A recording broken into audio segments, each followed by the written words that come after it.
In his 1980 article, Assimilation and New Culture, Emmanuel Levinas writes as follows. The search for references to universality in the scriptures and in the text of the spoken law still derives from the process of assimilation. These texts, across 2,000 years of commentary, still have something other to say. End quote. A number of scholars will definitively dispute the accuracy of Levinas's view. But whatever objections they might have, I see Levinas's statement as an awakening call to reflect on potential unexamined interpretive frameworks by which we tend to generate meaning in Jewish texts. Indeed, Socrates is dead, but doxa, that is, common beliefs or popular opinions, prevails in every generation. Michel Foucault said that the role of the philosopher is to disrupt. I believe this role also incumbents on educational philosophers. Such self-examination is in place vis-à-vis the Hasidic homily, particularly when discussed in the context of educational and pedagogical thinking.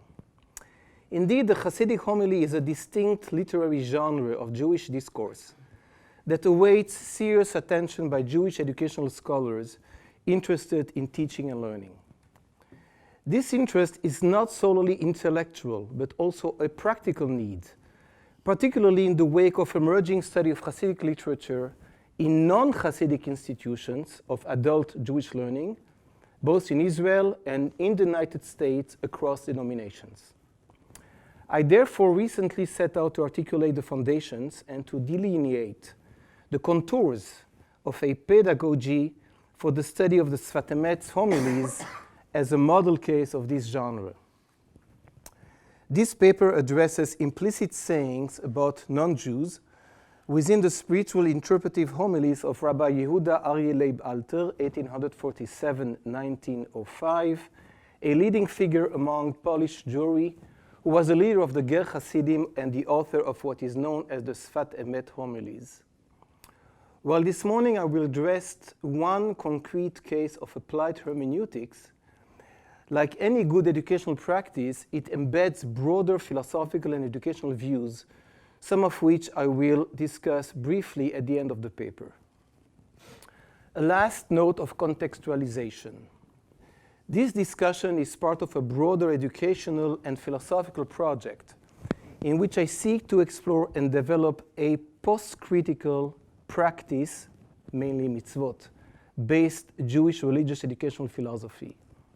By critical, I refer to phenomena such as an acknowledgement of the end of metaphysics, the prevalence of different forms of relativism, not to say nihilism, the ideological domination of scientism, but also the beneficiary emancipatory critiques on religious traditions, such as feminism. Perhaps another way to say this is that post-critical serves as a placeholder in the seeking of a religious educational philosophy following Nietzsche's diagnosis of the death of God. A self-aware rereading of Hasidic works is central to this project, which I label as neo-Hasidic. But unlike the Sfat Emet's original Hasidic audience, contemporary seekers and learners also need a second-order language in order to re-engage in exegetical spiritual practice with intellectual honesty, while not having to sacrifice the homily's original intention to inspire devotional and spiritual consciousness and practice.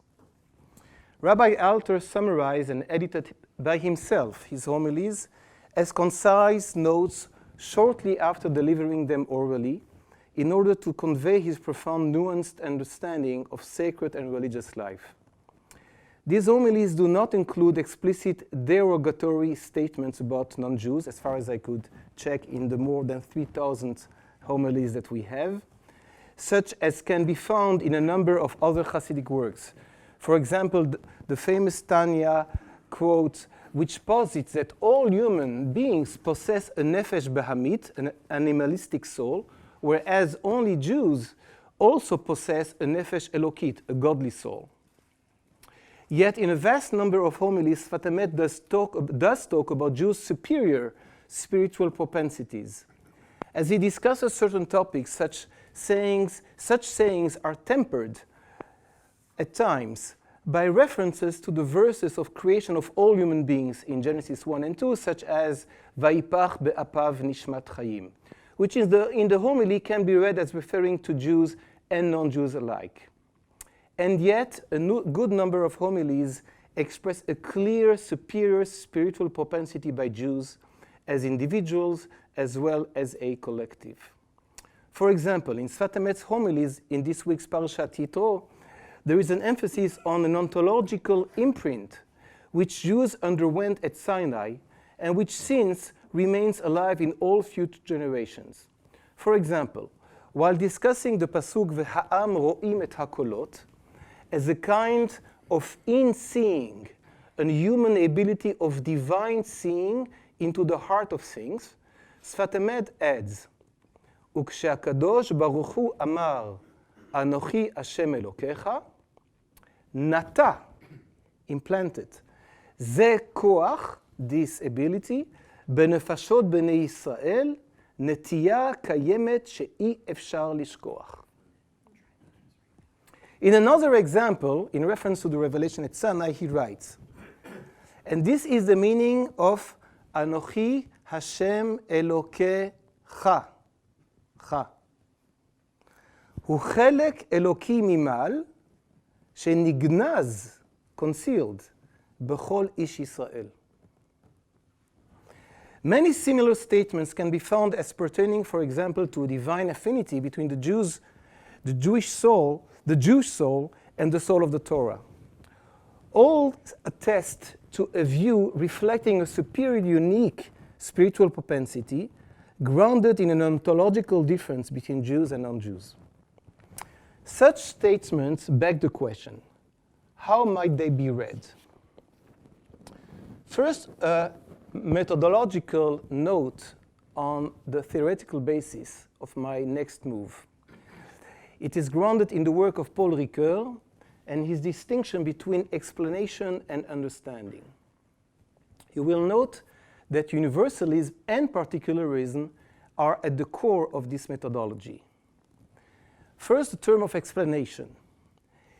Explanation seeks to explain the particular, perhaps I should say the particularistic, phenomena as being only a symptom of a greater universal principle which explains it and gives it its true meaning. Thus, in this particular case, an historical explanation of such sayings are clearly will suggest that these are clearly an inheritance from Jewish mystical traditions, which themselves might originate in different other cultures and is well known across different civilizations. Another explanation, a socio-psychological explanation, would probably suggest that Jews had the need to compensate the reality of their miserable lives in exile, often persecuted and humiliated, with a profound sense of moral and spiritual superiority. This kind of explanations reduce the Sfat Emet sayings to reflect not more than a symptom of universal phenomena. Thus, the sayings become an object of the reader's neutral observation or an object of dismissal, as such sayings as are perceived as parochial, not to say adversarial. But could it be that a lack of openness toward additional interpretations might reflect an instance of doxa? Following philosophical hermeneutics, and particularly the work of Paul Ricoeur, explanation is not enough, certainly not when it comes to religious texts. It excludes at the outset additional meanings and prevents potential effects of the text on the reader. Thus, in addition to an hermeneutic of explanation, there is a need for understanding. In understanding, the reader listens carefully to the world experience that the text might project and allows it to enter, if not to challenge and or infuse, his own horizon. In the works of both Gadamer and Ricoeur, understanding reflects an all-encompassing philosophy, namely phenomenological hermeneutic. In a few words, in the context of this presentation, phenomenological hermeneutics focuses on how particular phenomenon manifests and appears in the life world. The life world being the world as it is lived and as it is experienced. For Gadamer, hermeneutic phenomenology is a way of being in the world, a willingness to undergo circumstances that may emerge and show itself. Its purpose is to bring to light and reflect upon the lived meaning of basic experiences. It takes human experiences seriously. It takes a bottom-up perspective on pedagogical issues.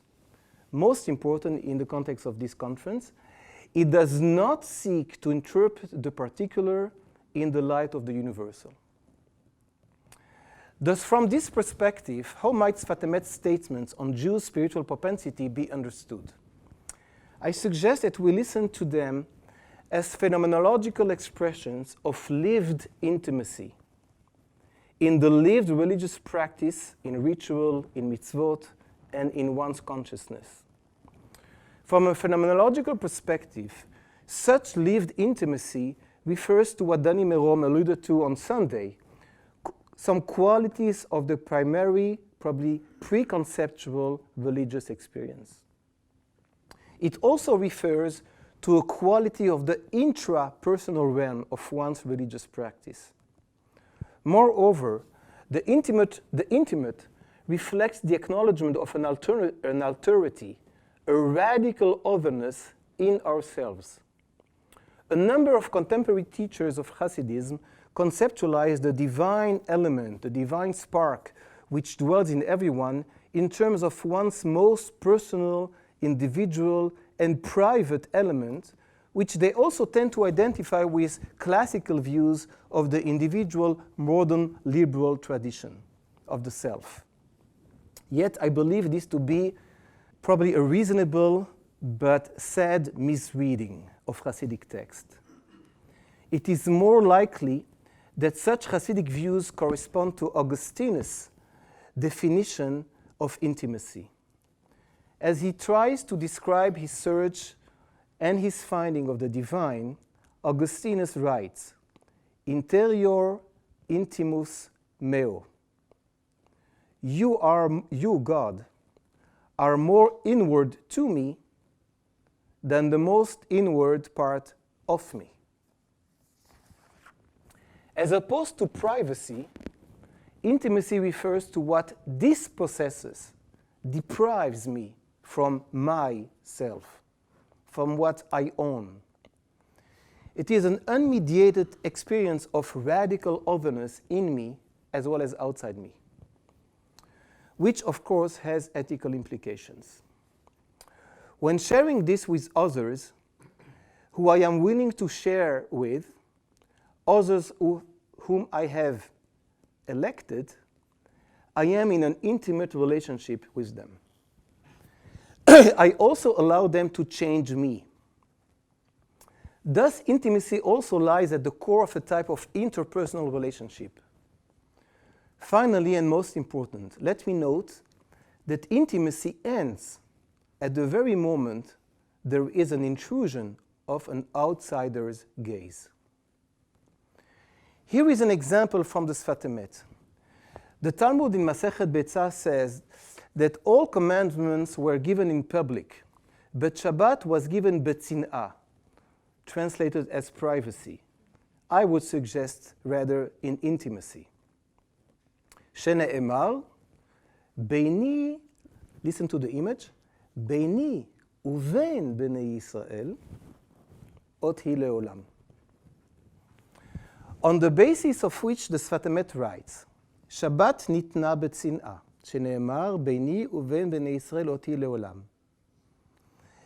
Ve'ita, and it says in Masechet Shabbat, Matana tova yesh li bevet gnazai u'Shabbat shema. I have a very dear and good present in my house of concealment, bet gnazai, says God, and the Sfat Emet, which is Shabbat, and the Sfat Emet adds, as a definition of intimacy. Bet gnazai, a house of concealment, hainu, makom she'en acherim yecholim lavo. Ve'en sham sheyachut ela leYisrael. This way of making sense of spiritual propensity as a phenomenological expression of lived intimacy can serve as a heuristic model to understand those statements of the Sfat Emet. It is the author's way to bring into language subtle aspects of his own spiritual experience. Thus, Jews' spiritual propensity is not primarily to be understood as compared to non-Jews, but as a way to awaken the learner and to provide him or her with language that evokes those dimensions of intimacy that are at the core of religious life, practice, and consciousness. Moreover, I suggest that such an interpretive move also builds on the very genre of the subject matter, in this case the Hasidic homily. Moshe Idel characterizes Hasidic exegesis as a literary genre in which the semantic aspects of classical text are subordinated in the experiential moments, emphasizing moral and devotional aspects and inner transformation sought by their author for the learner and the reader. Similarly, the Sfat Emet's homiletical language, like poetic language, intends to evoke reality, but its power of reference consists of setting forth novel ontologies meant to reorient and to awaken the reader by way of an ever-expanding vision and experiencing of life. From this perspective, the awakening effects of the Sfat Emet's homilies are designed to cultivate the reader's spiritual growth, and particularly his or her listening and perception, an understanding of the heart, while evoking transsubjective responses. Also, another fact about Sfat Emet should be noted vis-à-vis the contemporary learner. From a philosophical and historical perspective, the Sfat Emet reflects a late stage of development of the Hasidic movement. Influenced by the tradition of Psishcha and Menachem Mendel of Kotsk, Sfat Emet downplays the reliance on the Hasidic master, known as the tzaddik. Rather, in this tradition, each person is encouraged to take responsibility for his or her own spiritual self-cultivation. And thus, along with his statements about Jews' spiritual propensity, one will usually find v'hakol talui be'avodat ha'adam, or statements alike. That is, life must be earned spiritually, and spiritual, like ethical achievements, depends on the person's avodah, on him or herself. Two implications, kind of food for thought. I began this paper by pointing out the need to question potential elements of doxa in Jewish educational discourse and practice, which seem to prevail outside the Orthodox community. A significant part of such discourse is subordinate to Jewish continuity and operates according to the universalism, particularism paradigm. My sense is that these concepts are slowly but surely reaching a dead end in the face of cultural, philosophical, political, and sociological changes that are and will probably continue to take place, some of which have been mentioned over the course of this conference. I shall therefore conclude with 2 points implied in my discussion, which of course are in need of further developments. First, the need to re-engage with normative approaches of Jewish religious education, which embrace the central place of the individual's subjective realm. Seekers of post-critical religious education won't feel uncomfortable with Heschel's framing of education, such as, I quote, "To educate means to cultivate the soul, not only the mind. You cultivate the soul by cultivating empathy and reverence for others, by calling attention to the grandeur of mystery of all being, to the holy dimension of human existence, by teaching how to relate the common to the spiritual. And another quote, our goal must be to enable the student to participate and share in the spiritual experience of Jewish living, to explain to him what it means to live like a likeness of God. For what is involved in being a Jew? Duties of the heart, not only external performance, the ability to experience the suffering of others, compassion and acts of kindness, sanctification of time, not the mere observance of customs and ceremonies, the joy of discipline, not the pleasures of conceit, sacrifice, not casual celebrations, contrition rather than national pride, end quote. To that end, a hermeneutic re-engagement with the numerous Jewish sources and traditions which grant Jews with superior spiritual propensities, as illustrated above, cannot and should not be avoided.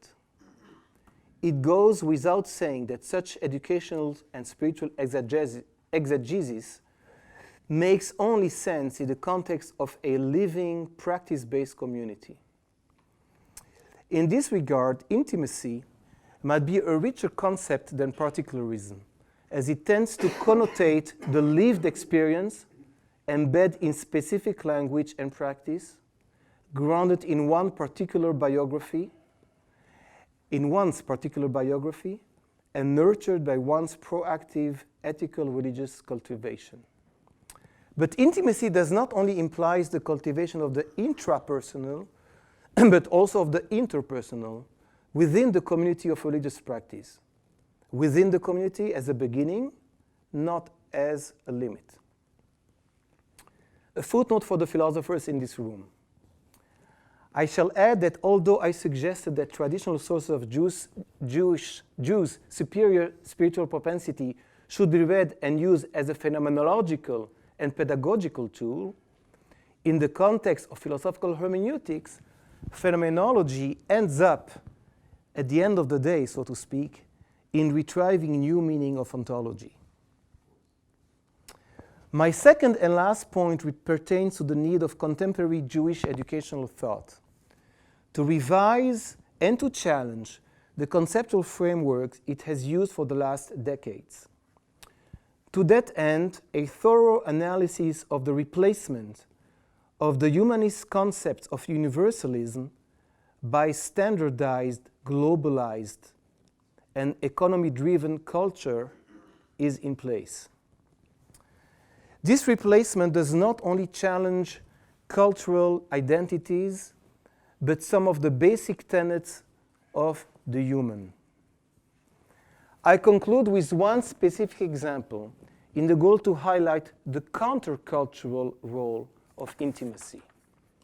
I will do this by 3 quotes. The first one from an American author, essayist, and literary critic, William Deresiewicz, who writes as follows. What does the contemporary self want? The camera has created a culture of celebrity. The computer is creating a culture of connectivity. As the two technologies converge, the two cultures betray a common impulse. Celebrity and connectivity are both ways of becoming known.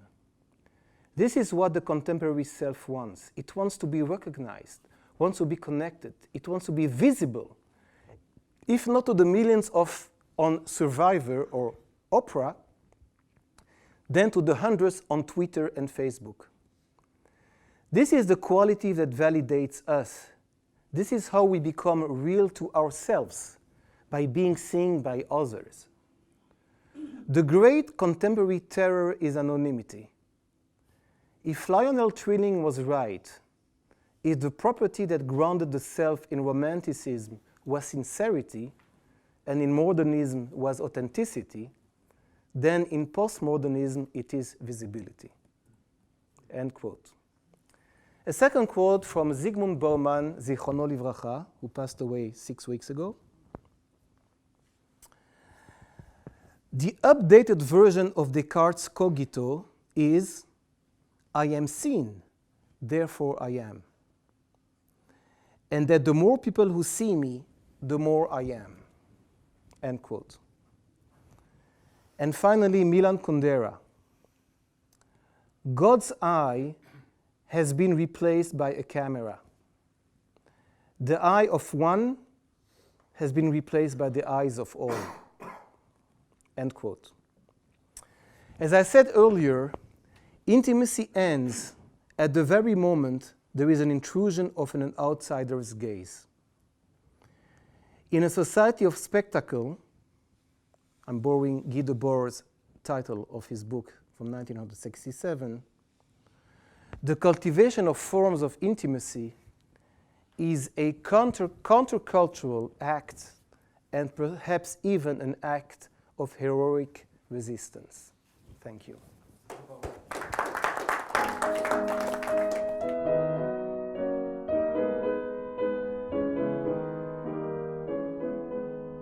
I'm really happy that we, Elie and I, both in the same session, because the spirit or the music of our papers are really close to each other. Maybe it's because in the last 20 or 30 years we are prayed together in the same shul, and we had the same teachers. And I think we are doing something that's not fit to what our teachers taught us. And we are in the same path.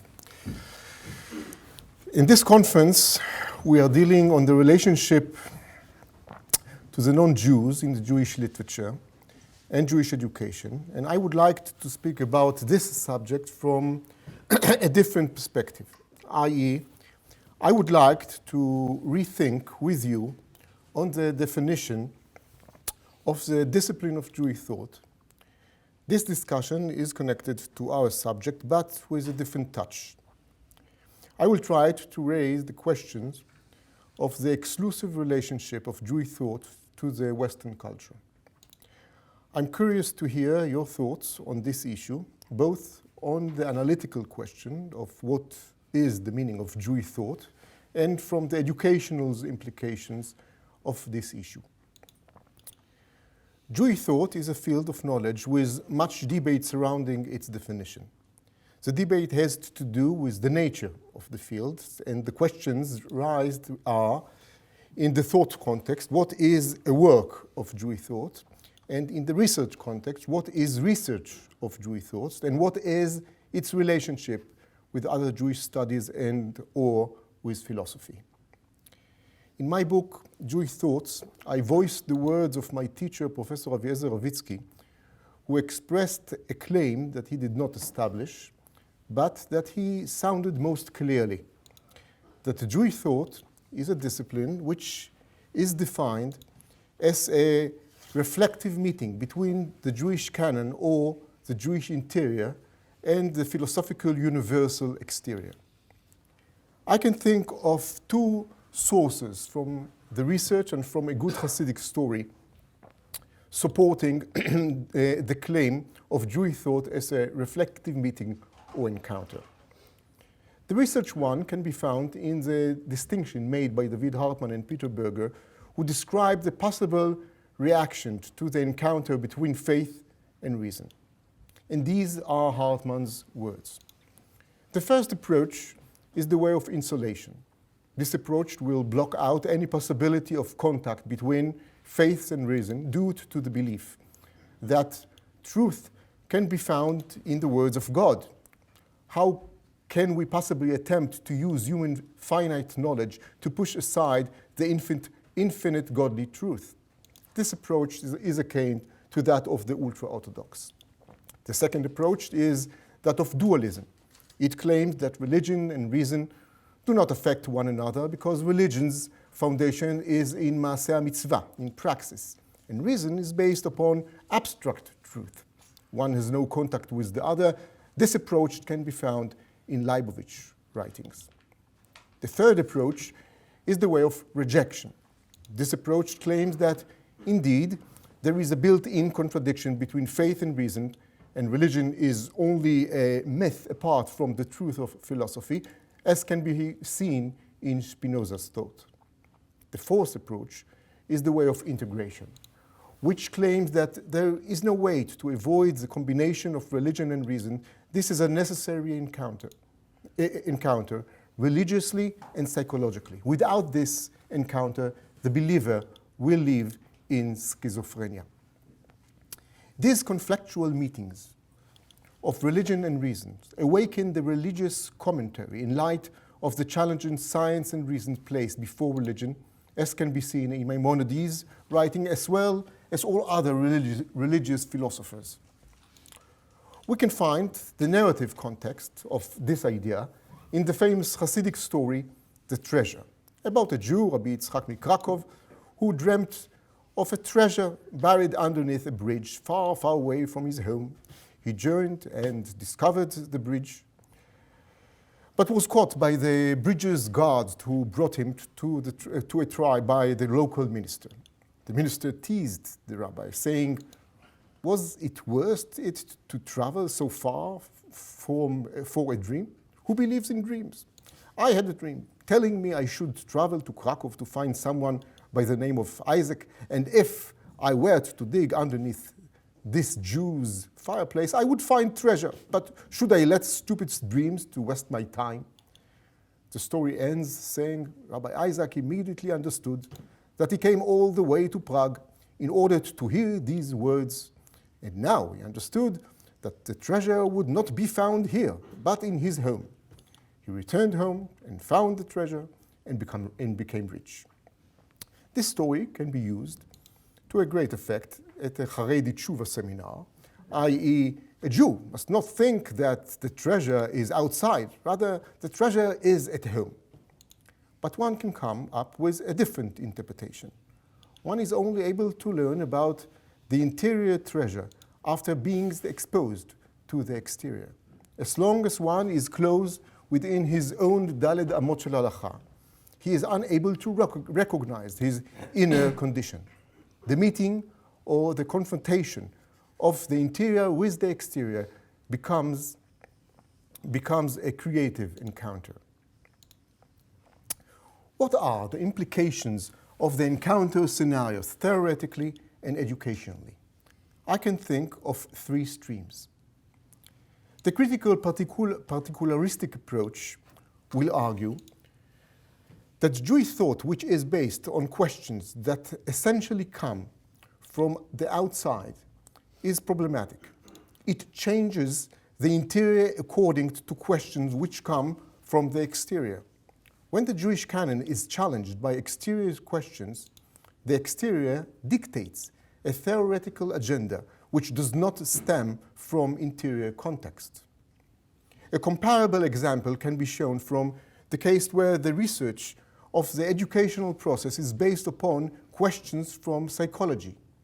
Indeed, a critical standpoint will state that education is not psychology, and the reductions of education to psychological terms ignores the educational process and its uniqueness.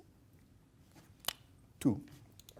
An opposite approach, which I will call the universal immanent approach, and has Hasidic foundations, argues in favor of this exposure to exterior.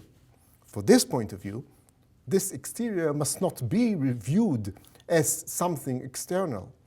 The exterior really isn't exterior at all, if we understand the depth of the monistic belief that leit atar panui minei, God can and should be found everywhere. Therefore, the interior and exterior are two sides of the same godly coin. 3. A similar, yet different approach is the realistic secular approach, which also views the encounter of interior and exterior in a positive light. According to this point of view, the creations of a disconnect between the two is artificial. This disconnect may serve spiritual or psychological needs in the early stages of education, and indeed it may be appropriate at a certain stage in the educational process to be exposed to the interior without pointing out the exterior challenges.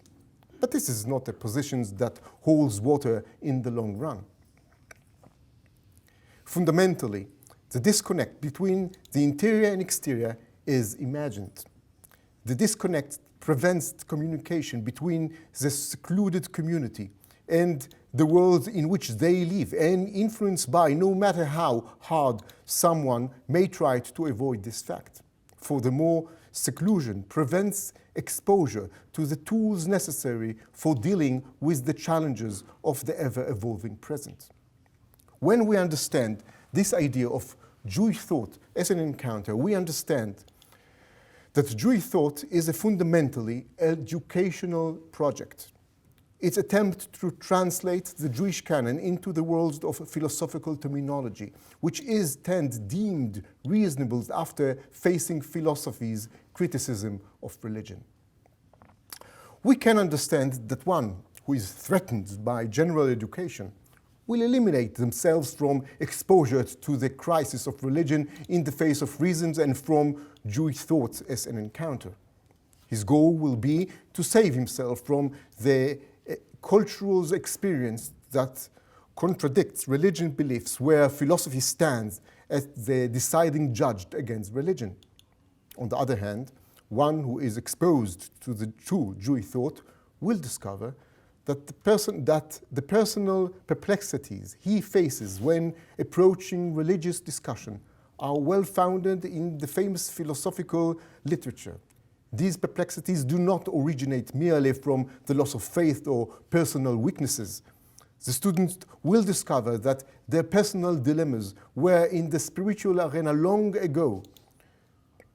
Their questions have already been asked.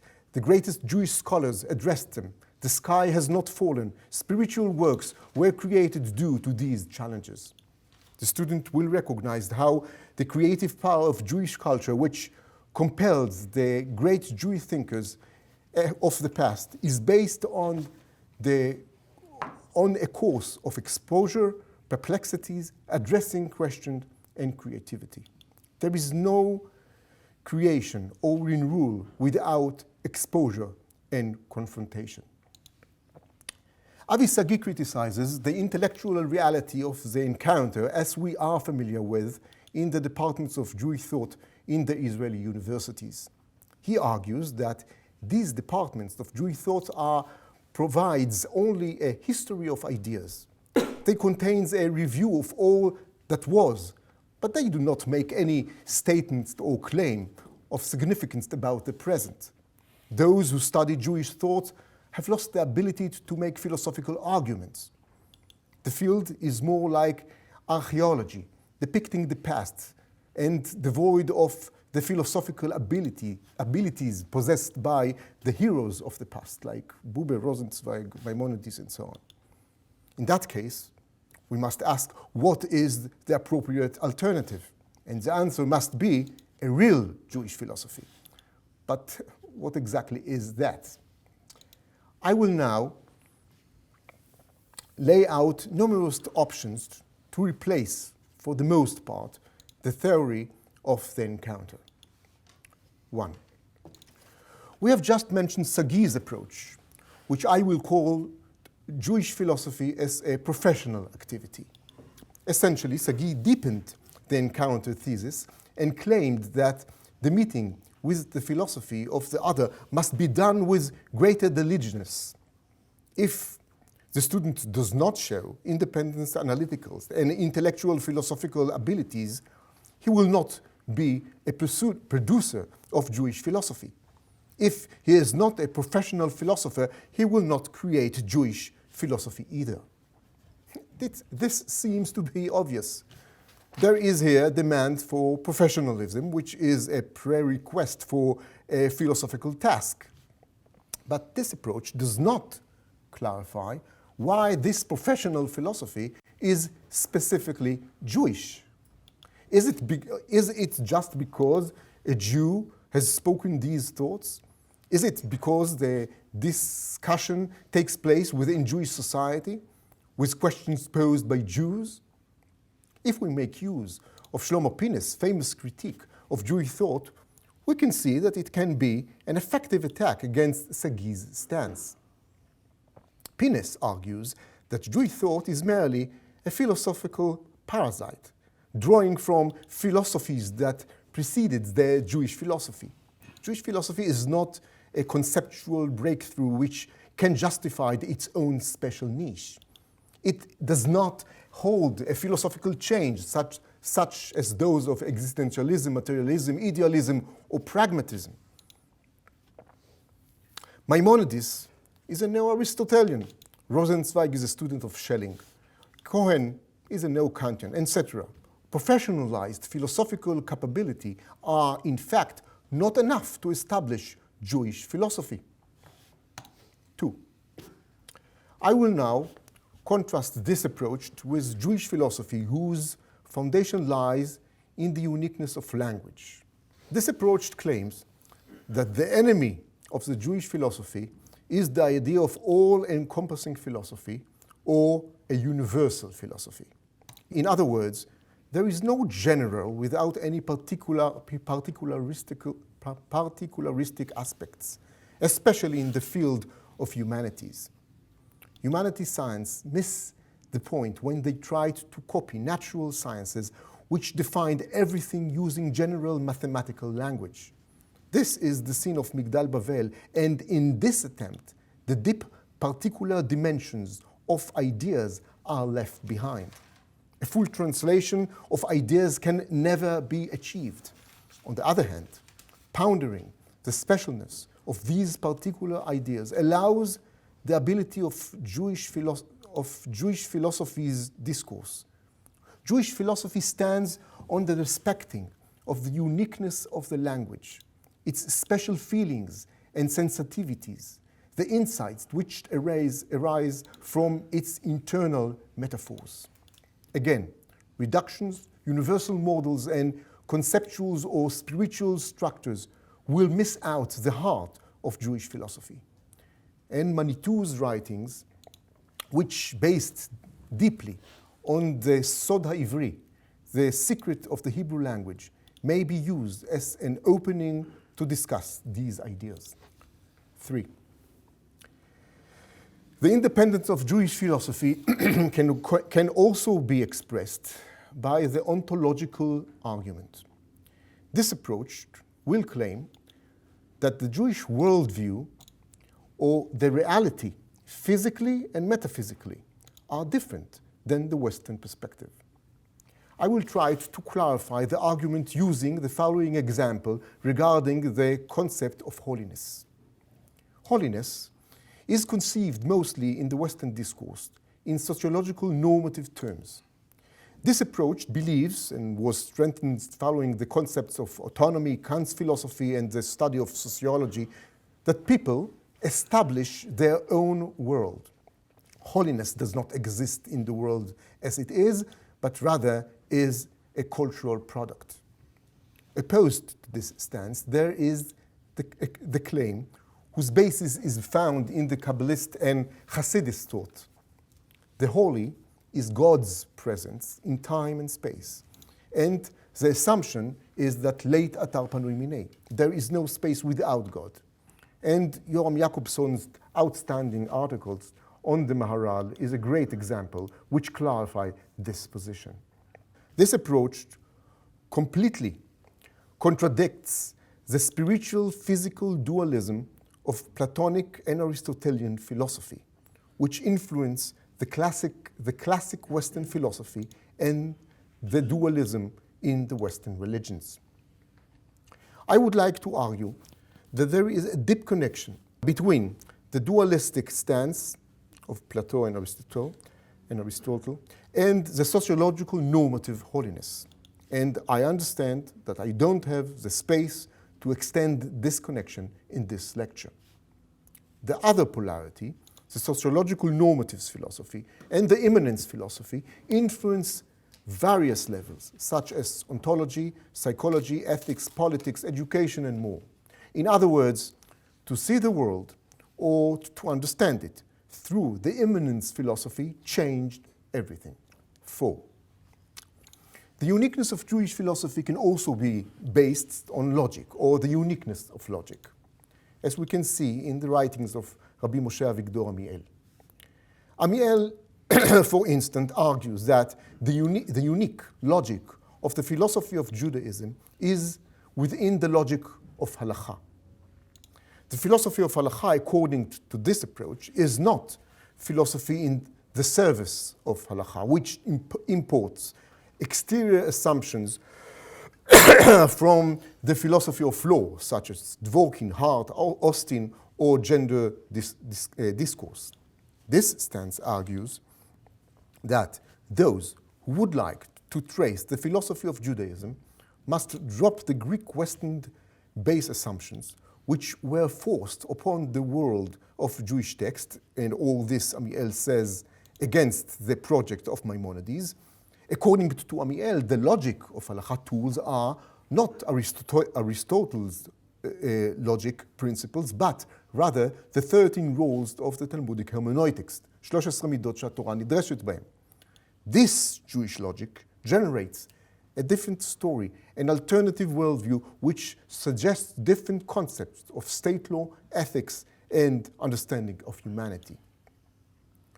What are the educational implications of teaching Jewish thought as a particularistic thought and not as an encounter? I mentioned 3 particularistic options based on language, ontological uniqueness, and logical uniqueness. When we think about Jewish thought, which based itself on linguistic, cultural, metaphorical uniqueness, it should not create a sense of contradiction. This particularism is, in many ways, universal because it is true for every society who creates an identity from its unique language and culture. Obviously, the learning experienced and the ability to comprehend Jewish culture based on Judaism, unique worlds of images and metaphors will be the most deeply effective only for students who take an interior part in Jewish culture. These students hold metaphorical insights and they have Jewish language that they attained before their studies. Students without these insights, both Jews and non-Jews, will enter these studies as if into unknown territory. They will need to try to connect between the subject matters of the Jewish thought and their experiences from their own world metaphors. 2 and 3. In contrast to the aforementioned, to speak of particularistic uniqueness on the basis of ontology and logic is much more complicated, if not disturbing. The claim that Jewish thought possesses an ontological and logical alternative sounds like a sexy argument and provocative one, and obviously will create objections. There are students who will reject this non-Western thought. For them, Jewish thought taught in this manner will be seen as irrelevant and even bizarre. Others will see this discourse as racist. This type of study may lead to rejection by the unaffiliated public. Likewise, it may lead to seclusion and arrogance from some of the committed Jewish students. However, there are also advantages to this position. A vast textual arena becomes accessible to the students, and its study becomes an utterly different intellectual experience than study under the encounter premise. I say this because I believe, and I think I know, that indeed, factually, uvdatit, there is a claim of ontological essential uniqueness in the text of Jewish thought, as we heard from Elie. In my point of view, recognizing this attitude and studying it carefully and with empathy are a prerequisite to a deep understanding of the studied text of Jewish thought. I will give a short example. In studying a Hasidic text based on the encounter assumption, we will understand a Hasidic phenomenon on the spread of the concept of autonomy in the 18th century, the history of Shabtaut movement. There will be comparisons of well-known people, Baalei Shem, in the Christian European world, and the Baal Shem Tov, the founder of the Hasidic movement. We will follow the political relationship between the tzaddik and his community. In light of all this, one can understand the economic, cultural, and sociological needs that Hasidism fulfilled for its followers, the political struggles between Hasidut and Litayut, and the political struggles within the Hasidic community itself. In contrast, an experience of study which highlights the ontological and logical uniqueness in the Hasidic text brings the students to be familiar with the spiritual roots of the text and the worldview expressed within them. It touches on the foundational energies of this literature. In this type of study, each text becomes not only an example of a political, psychological, or sociological move or event which can be described outside of the studied text, but a material that has qualities that can be learned only from within it, which cannot be replaced by an external description. And I think that everyone that studied Torah of Likutei Moharan understand what I'm talking about. Moreover, this key of the ontological and logical uniqueness approach can be useful for clarify a large number of Kabbalistic, Hasidic, and other Jewish thinkers' texts. It provides a different understanding of some of Jewish concepts that until now were understood from outside, such as prophecy, revelation, messianism, holiness, and more. True, many students, as I explained, will feel disturbed and discomforted with this kind of understanding of Jewish thought. Okay. In my opinion, we are faced with an intellectual and cultural situations that can be seen in the same breath as both tragic and fruitful. Why is this tragic? It is tragic because those who meant to be experts in the spiritual treasures of Judaism, treasures that enriched Western culture and the humanist West, these experts might be unfamiliar to one of the cornerstones of uniqueness and vitality found in Jewish particularism. But wait, the questionnaire will respond. This last statement does not express any such tragedy. Quite the contrary.